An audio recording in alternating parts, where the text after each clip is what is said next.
Coming to you from the city where it may be spring at some point, please, it's Ventriloquism Weekly.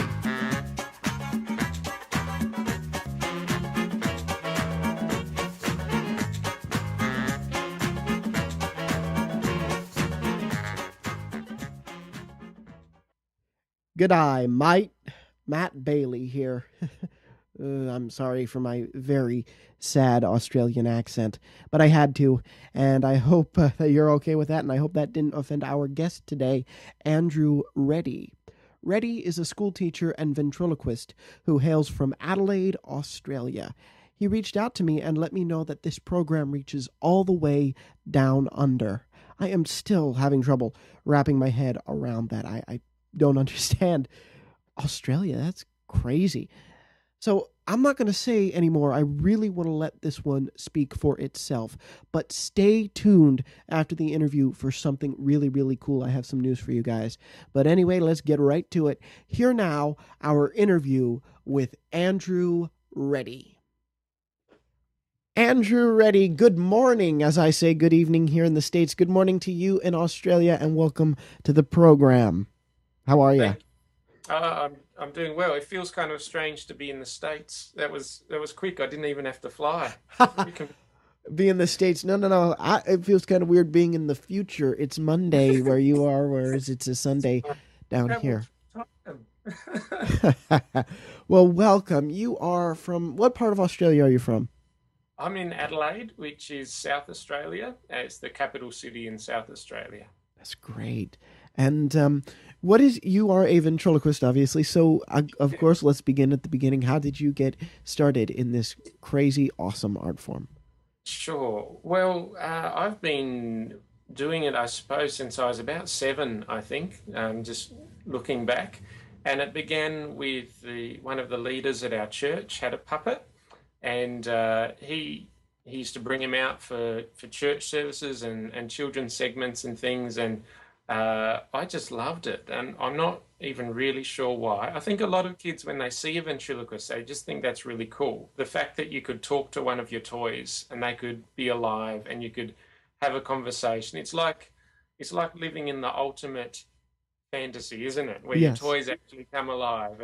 And so I just started practicing at home, and I used my 20 cents of pocket money back then, and at a second-hand shop, I bought this old monkey puppet that nobody had wanted, and I just began to practice, and I was always into magic tricks and things like that as well. So it's kind of part of the fun of all of that. And then my parents said, "Oh, you should show David, the leader at church." And so I introduced my puppet to him, and he thought it was pretty cool. And then the next church concert, he said, "Well, would you like to do something?" And so I got up with my puppet and did a little short few minutes, and I was just hooked. It's great. Just that classic story, you just fallen into it. And then did Yeah. you perform with it all the time, or was there a period, as so many events have come on this program and said, where you had to put it away and then you rediscovered it, or did you stay with it for the rest of your life? Well, there's probably different ways of thinking about that. I think I've stayed with it the rest of my life, but with varying levels of involvement, you'd say. So I've always done things at church. I'm a teacher at the moment, full time, so I've always brought my puppet to school. I was a principal for a few years, and I would bring my puppet for assemblies and things. So I've always been involved, but there's been different patches in life where I've had more or less, I guess, public performance or paid jobs and things like that. I used to do a lot at university. That was my part-time job. Did a Mm. lot of birthday parties, especially.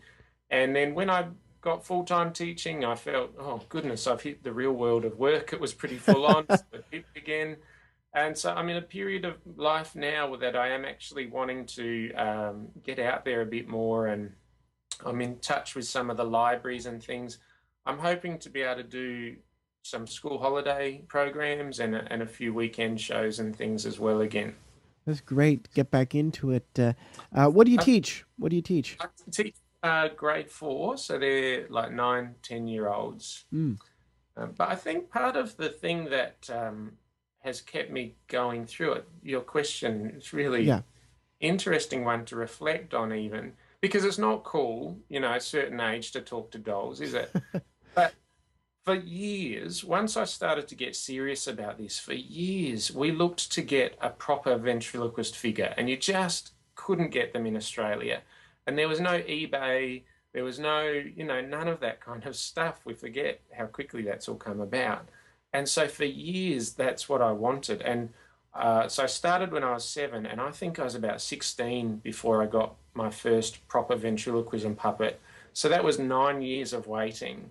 And so that was just such a thrill that I think whenever I see my puppet, Dudley, his name is, I still get that buzz Hmm. because it wasn't like you could just walk down the shop and buy something and then you're sick of it. It was a long term, and so I think that drove the passion a bit.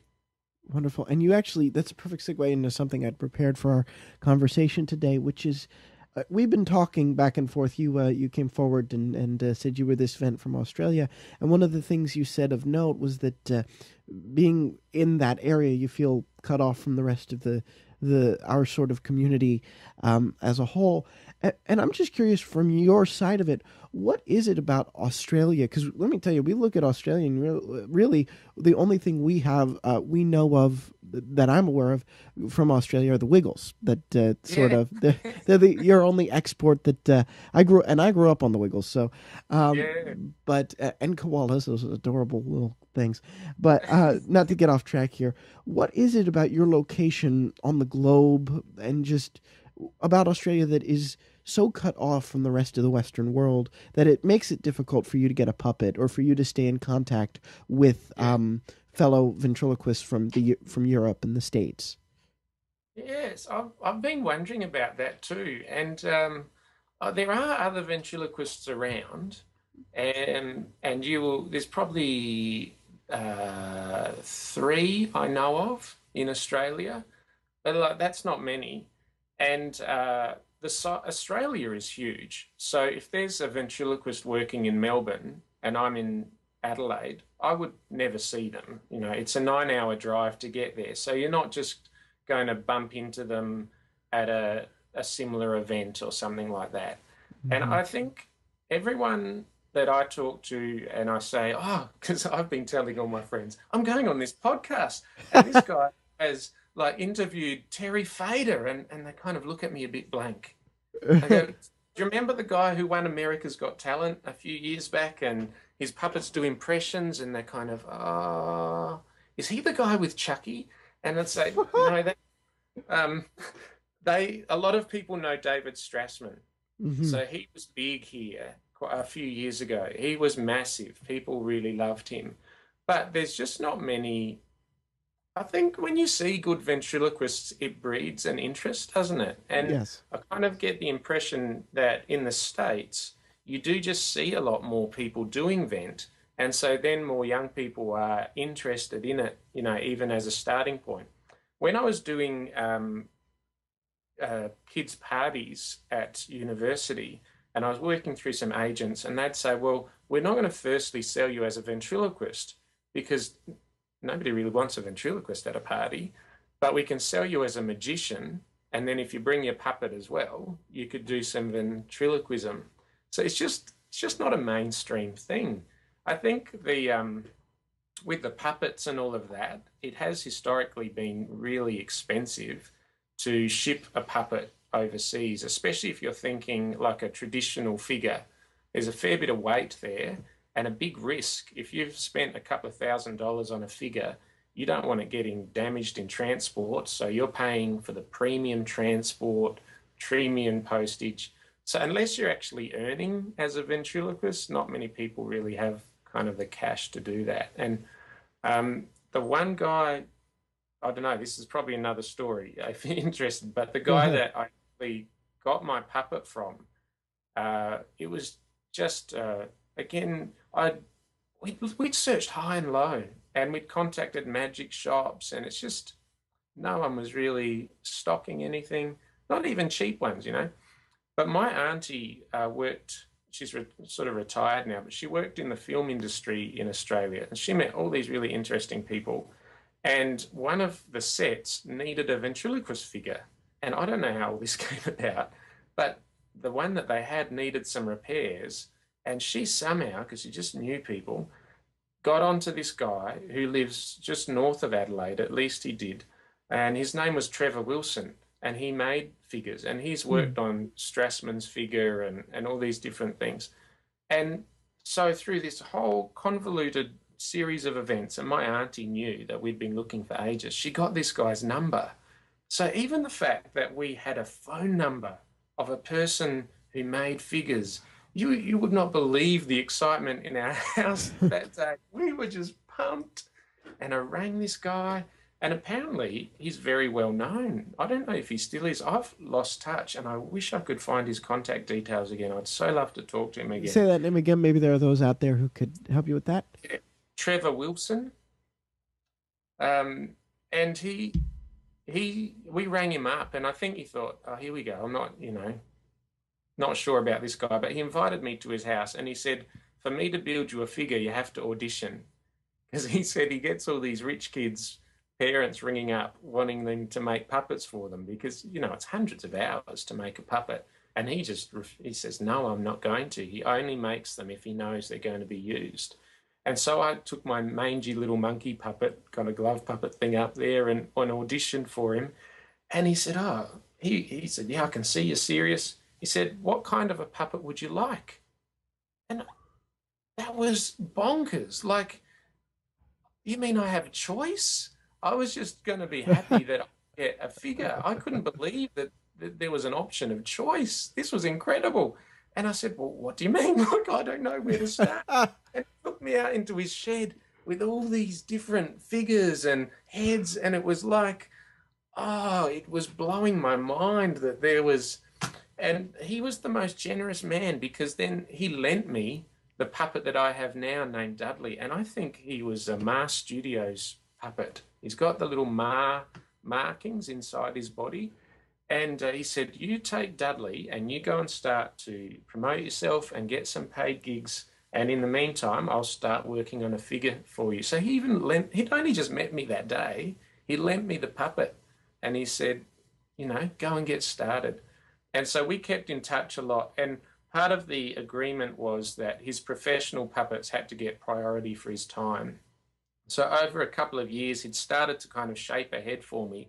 But in the meantime, because I'd been working with Dudley, I was starting to get so attached to Dudley that I couldn't imagine handing him back. And I felt really guilty because he's not even my puppet. So eventually I rang him and I said, look, Trevor, I don't even know how to ask this, but how far, how's the puppet going? And he hadn't been able to get to it much because he has a lot of professional work on. I said, well, I just have got such a connection with Dudley now. I don't even know if this is rude to ask this, but could I buy Dudley off you? And he let me have Dudley for the deposit money that I'd left with Wow. him. And he said, you've waited a couple of years, that's fine. And he said, Dudley's not a very good quality puppet. And I said, I know, but I just, he had personality by then. I just couldn't. So the reason I'd love to get back in touch with him again is I'd like to sort of just show him Dudley and chat about where Dudley's been and even just from a practical side of get Dudley checked out because I don't want something to break on him, I want Right. him to keep going. But if that kind of communicates the excitement of it, it's Yeah. just, I Wow. don't know the population in Adelaide compared to, well, Adelaide specifically, but Australia compared to the States just means there's not sufficient population for a market, whether it just hasn't been on TV as much as it has, in other countries and it's had that kind of exposure. I think too, things like convention, in the States where you go and you're inspired by other ventriloquists and you meet other ventriloquists. Most of us couldn't spring for a plane ticket to the States, say, to Right. do that. But I got a taste of it because I met this other professional ventriloquist who came to our school, and her name's Natalie Miller, and she's actually moving over to the States. She's got a show called Natalie Miller and Sally Squad. and we met, and it was so good. Like, we just, after the school assembly, I asked my principal, I said, can I rearrange my free lessons so I can meet her after the assembly? And it was just so good because we just talk about ventriloquism things. And she'd talk about Clinton Detweiler, and I knew who that was, and we could have a conversation, and it was just fantastic. And so she came back again a second time to the school, and we actually teed up to perform together in front of the whole school. And I've never done that before. But then she said she'd never done that before either, where we had two ventriloquists and two characters going at once. And it took a couple of minutes to kind of find each other, but then we were into it. And it was just like musicians jamming. We just had so much fun. And so moments like that, they're kind of far and few between, but they really are just wonderful times. And I think just kind of soak that up. And that's a bit where when I started listening to your podcast, I've just gone, oh, great, there's more ventriloquists out there. And just, feel really linked in now. It's been really exciting. Well, I'm so glad to hear it, and I'm glad that whatever small part, sitting at a microphone in a dorm room in in a college in New York City can help. You wrote me a nice. I say this only because you brought it in, but the email you wrote me, I went, whoa, okay, this is. So I'm glad, and you talk about that. What I'm trying to say is you talk about, but it's a two-way street. It's not just to say, hey, we're here. If you're a ventriloquist out there in the middle of nowhere in this part of the world or this part of even the States that nobody would ever think to look for a ventriloquist, show yourself and then come on and tell other vents your story. So when you said, hey, I'm a vent in Australia and we don't have a lot, I was like, okay, you have stories to tell, I'm sure, and you do. So thank you as much as for identifying yourself and showing and coming on to explain for the different culture down under, as it were. And what is that entertainment sort of the vibe we had? I don't know if you listened to it yet, but we had Neil Bacon on from Canada, and he talked about sort of the vibe from Canada versus the States of like what is expected in entertainment, family and children. So what is sort of expected of entertainers in Australia? I'm just curious to know.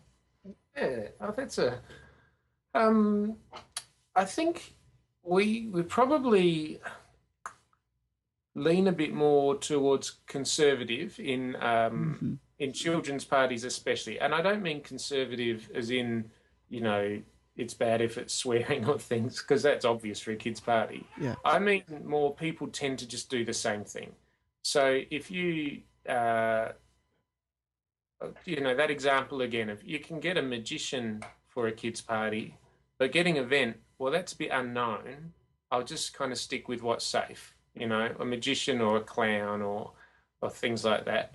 Um, I mean, entertainment in general, there's a huge spectrum of entertainment. We just had a festival here that's an annual festival called the Fringe Festival. And every year, there's normally at least one ventriloquist in there somewhere, pitched at adults. I think we don't see any events pitched at kids in Australia.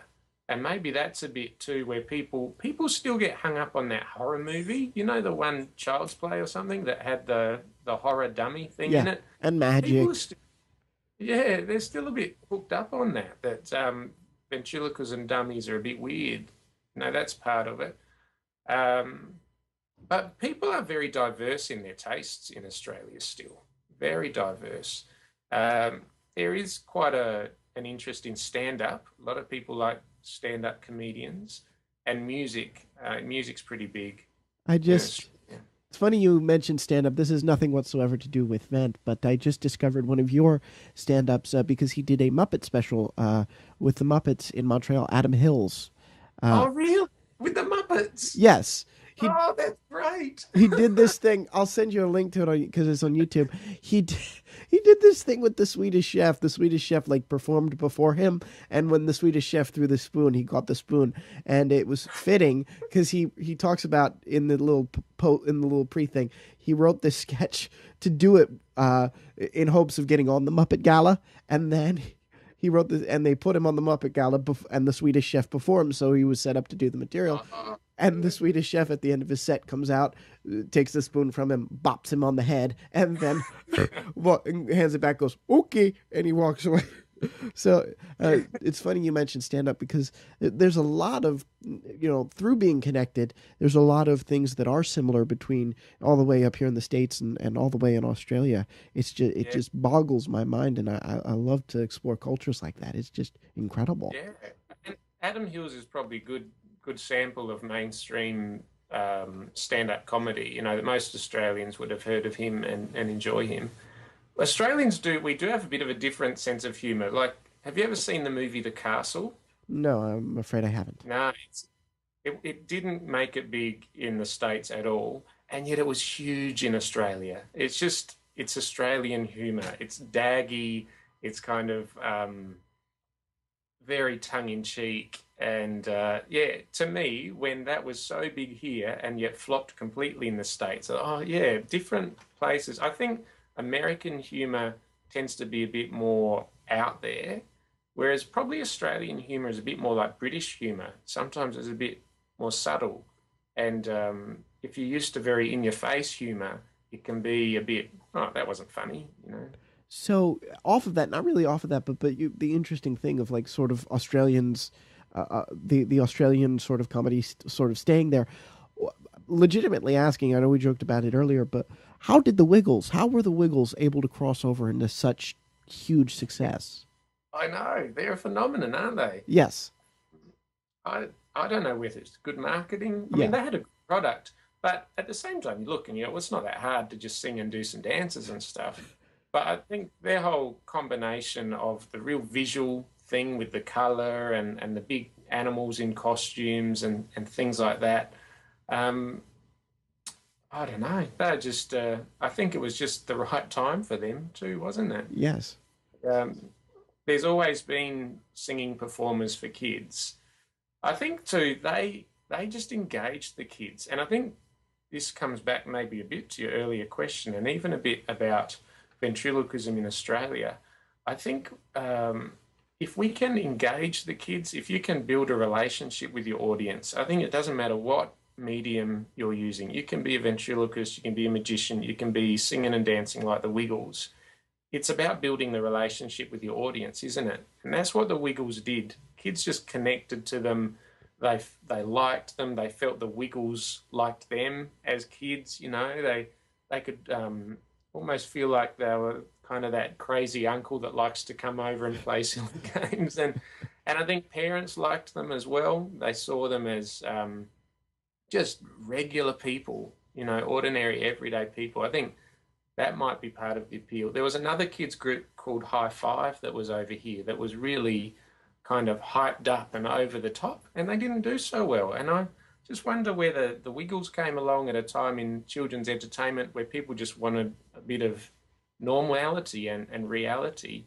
I think that's why shows like Sesame Street, they still go really well over here because they're real characters, they're real people, and you feel like you build a relationship with the people in the show. Great answer.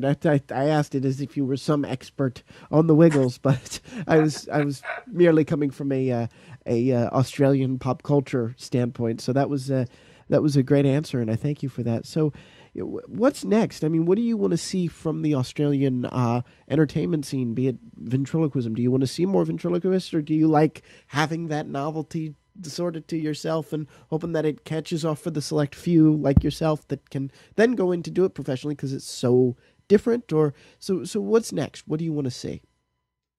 Yeah, I think what's happening now, you know, the podcast, Facebook groups, things that are building these connections, I just think that's going to continue to grow. Um, I think we can't just sort of, for me, sit around and go, oh, there's not many ventriloquists in Australia, so it's too hard or it's too. That's not where I'm coming from in any of it. Right. I listened to Mark Wade when you interviewed him and just loved that interview because he made the point children's entertainment should be the same level of quality as adult entertainment. It's not a lesser entertainment. And I think that's where live shows for kids, I think if we continue to lift the quality where it's it's clever, it's engaging, and it's imaginative and creative, and the kids get caught up in the fun of it. Um, I think that's where we can look to see children's entertainment just continue to get better and better and better. And whether that's inspiring kids to imagine through buying a magic set or to imagine through buying a puppet and making it talk, or imagine through, getting an instrument and being inspired, so long as it's getting them, off their Nintendo DS Yeah, and actually creating and imagining.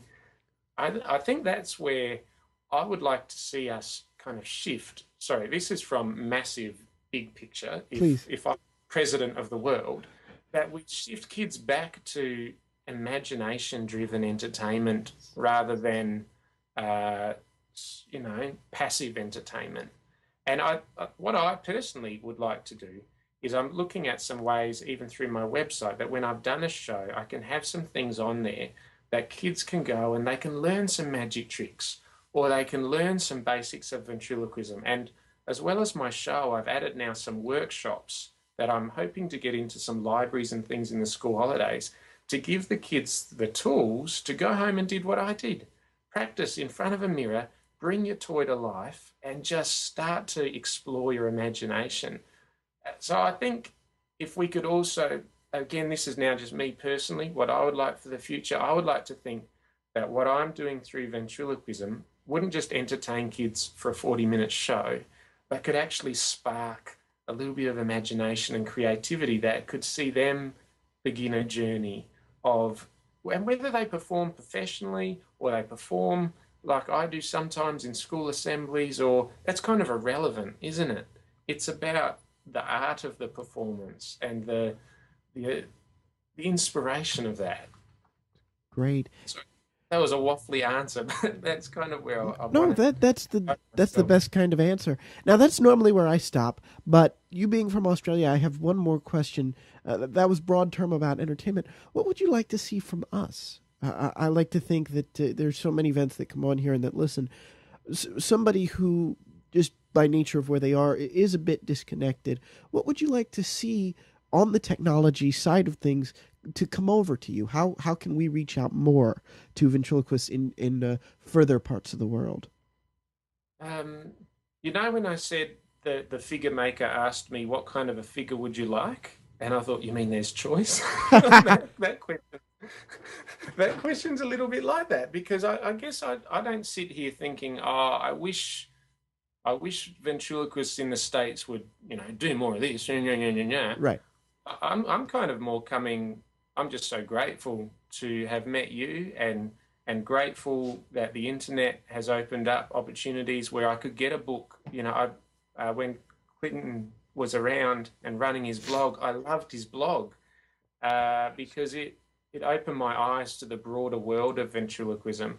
So what I would like is for you guys to just keep doing what you're doing. The stuff Tom Crowell is doing with his learnventriloquism.com and the generosity of these professionals to come on, your podcast and different things. You can just see they have a heart to not just be making money, but to be building the art form. I think if they can just keep doing what they're doing, I would be stoked because I think the more we do that, the more these bridges are going to build, the more things are going to open up. And I sort of wonder at times, is there a way? I've thought about this before that sometimes people say, where did you get Dudley? And sometimes I think, oh, if there was a way to easily put the tools in people's hands, I don't know how that's possible, but I just ponder that question sometimes and think, how can I get a ventriloquism figure into a child's hand without their parents having to take out a second mortgage? Yeah. How could we do that in a way that it would even be affordable for a Christmas present or a birthday present, a couple of $100 tops, so that when kids are inspired by a ventriloquism show, they've got somewhere to go with it.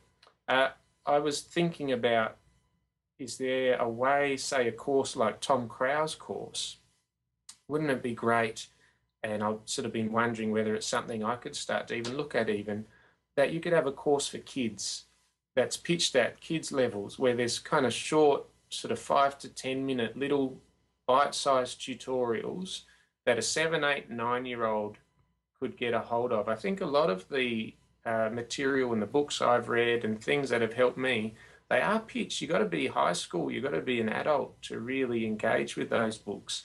I've been wondering about putting some little YouTube clips on my website or something to just say, look, if you want to get started and you're 8, just start with this.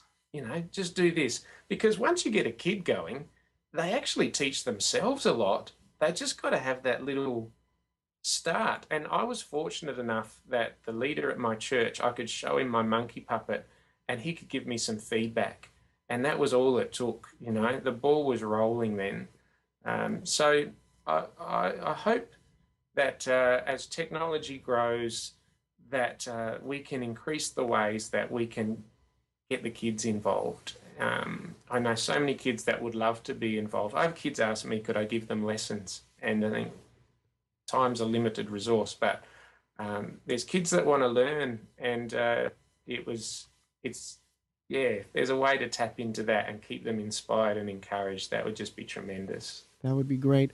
Well, Andrew, a few minutes ago you said that you were grateful to have met me. I am as grateful to have met you. Thank you for speaking with us all the way from down under. Thank you so much. Oh, it's been my absolute pleasure. Thanks for having me on.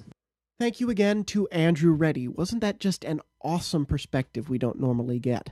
That's so cool. Thank you, Andrew, for reaching out and agreeing to do Skype. And that was weird for me. It was 7 o'clock in the evening here, and it was 10 o'clock, 10:30 in the morning over there. Again, trying to wrap my head around that. So thank you, Andrew, and thank you to our listeners for listening to that. I think that was just a great, great view on things. And now on to some really, really cool news I have for you guys regarding one of our friends, Todd Oliver. As of today, it is April 7th, on the Monday when this gets uploaded. Tomorrow, April 8th, Todd Oliver will release his first ever comedy special, Todd Oliver Funny Dog. It will be available on Netflix, iTunes, and on DVD in Walmart. I am so excited and happy for Todd, and I look forward to seeing that special for myself. And I want you guys to look for another name you might recognize in the credits. Yours truly acted as Todd's personal assistant for the filming. We had a blast on set in Portsmouth, New Hampshire, right around this time last year, give or take a month. It was so cool. It really feels like yesterday. And I encourage you all, a lot of you are personal friends of mine on Facebook, which is really cool that we all get to sort of stay personally connected. So if I do have you as a friend, please go ahead and look at some of the behind-the-scenes shots I took. They're in their own specific album on my personal page. And I am sure that as we get closer to it, I will post some of those behind-the-scenes shots in our Facebook group. It was such a blast and such an honor to get to do that. That was even before I started doing this. And Todd took me on the road and said, hey, we're going to do this. And it was so cool to get to be a part of that and get to help him out. So go ahead and take a look at it. It's a Todd Oliver Funny Dog. If you're hearing this on Monday, it is out tomorrow. If you're hearing this Tuesday or any other time past that, go ahead and check it out. You can find it very, very easily. And that's it for us this week. Find us in all the usual places. Facebook, Podomatic, Facebook, Ventriloquism Weekly, -podcasts for ventriloquists, ventriloquismweekly.podomatic.com, ventriloquismweekly.podomatic.com. Ventriloquismweekly.com is not live yet. Like I said, I hope to have that live for our 3rd season premiere, close to our 1-year anniversary. So if you go there, that's on you, and you want to see the blank page that says this site is under construction or whatever it says. That's on you to want to go check that out, but I will let you know when I start to move stuff over there and once everything is up. And like I said, the official launch will be for the season 3 premiere in June, but we're not even there yet. Although, wow, we are winding down here. It's already April, and there's just a few more weeks till we are at finals, and I sign off from New York until next September. But that's looking way, way down the line. But stay tuned for next week's episode. Signing off for Ventriloquism Weekly, I'm Matt Bailey, reminding all you vents out there to keep talking for 2.